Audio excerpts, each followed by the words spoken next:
Welcome back to a special Pride edition of Flashpoint. Joining us now, Rell Lowery.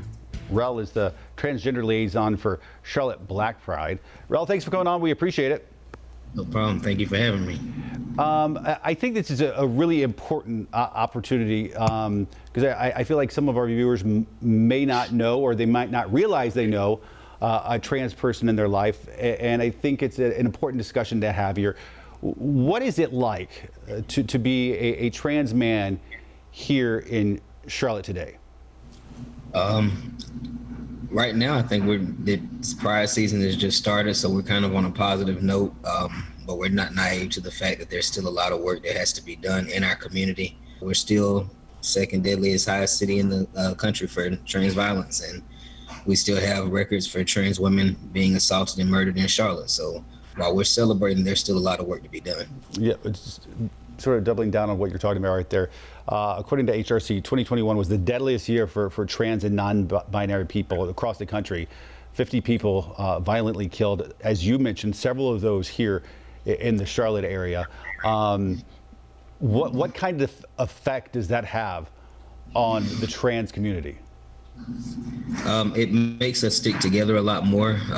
At the same time, it also just reminds us that although we've seen some progress with the non-discrimination ordinance and things like that, there's still a lot of hatred for our community, not just the trans community, but the LGBTQ plus community as a whole. There's still a lot of hatred, underlining hatred that is still there.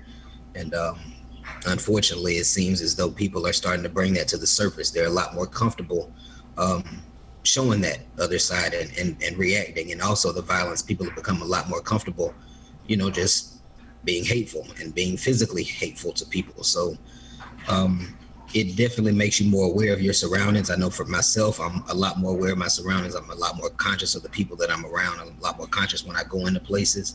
And I can speak for that for myself and a lot of other trans people, specifically our trans women of color, that have to deal with this every single day. When they leave out their front door, they have to make sure that they're aware of their surroundings because of the comfortability that people have gotten now, that it's okay to say anything to someone. It's okay to treat them anyway. It's okay to physically harm them because they may be different. And until we get some hard laws passed that are actually going to make these people accountable, we've still got a long way to go.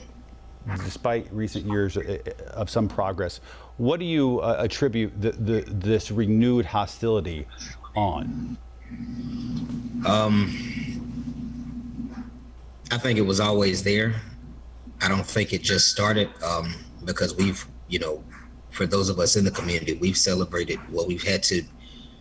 It's not even really a celebration, but it's a celebration of life. But we've had to have Trans Day of Remembrance for years. And that's a day that we have to celebrate those that have gone before us. And the majority of those that go before us are lives lost through violence. And the bulk of them are the trans women of color. A lot of them are dead names, so that a lot of times those reports are kind of swept under the rug, but those are facts. There's an actual holiday that we have to remember those people, and every year those numbers continue to increase. We haven't seen a year where they decreased yet, and unfortunately those numbers are skyrocketing as we go into 2022, and we're only halfway there. You mentioned dead named. It's a phrase that some folks in the audience may not be familiar with. In the news media, we're familiar with it because it's something that we have to sort of appreciate and be sensitive to. Explain that to us. So pretty much dead naming is once somebody has made the decision to change their name, change their pronouns, when you still address them as their previous name or what their records show from birth, what's on their birth certificate at that time, and not being conscious and not being respectful of what they've decided that they want to be addressed as, whether that comes from their pronouns or their name that they've had changed. So dead naming is basically calling them who they were before.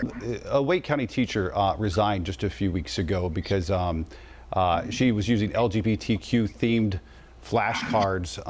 One teacher, a pregnant person, some interpreted that to be what appeared to be a pregnant man. Are these sort of the issues that you feel are sort of ginned up just to get a reaction from people with real, actual consequences for people like yourself?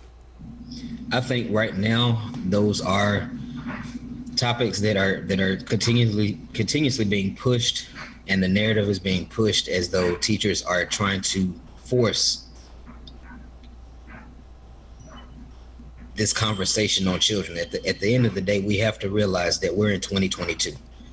Being trans or being a part of the LGBTQ plus community is not something that is rare anymore. If you don't know anybody that's in that community, you need to get outside, because we're here. We're not going anywhere. And to make it seem as though that's a negative thing for teachers to put out there to the children, it's just educating them on people that they're going to have to deal with in their adult lives. Why would you close that out as though they're not going to have to? It's normal. We're here. We're in schools. We're in grocery stores. We're in banks. We're in salons. We're everywhere. So to make it seem as though we just need to erase that from anything that they need to know about, it's not going to change anything. If anything, it's going to allow them to be much more open-minded than my generation and the generation behind me, because we're not pretending that this group of marginalized people doesn't exist. What is your message to the folks watching this at home who might not know a trans person and might be skeptical of trans rights? What would be your message to them?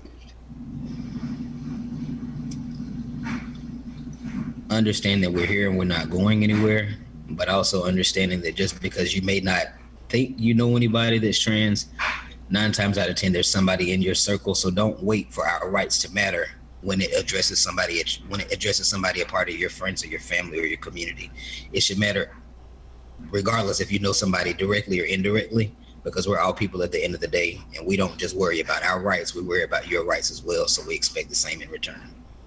Well said. The rights of everybody are important, and it shouldn't just matter when it affects you personally. And that goes for lawmakers and regular neighbors as well out there. All right, Rell, listen, thanks for coming on. We appreciate it. No problem. I appreciate you guys having me. Happy Pride. More Flashpoint after this.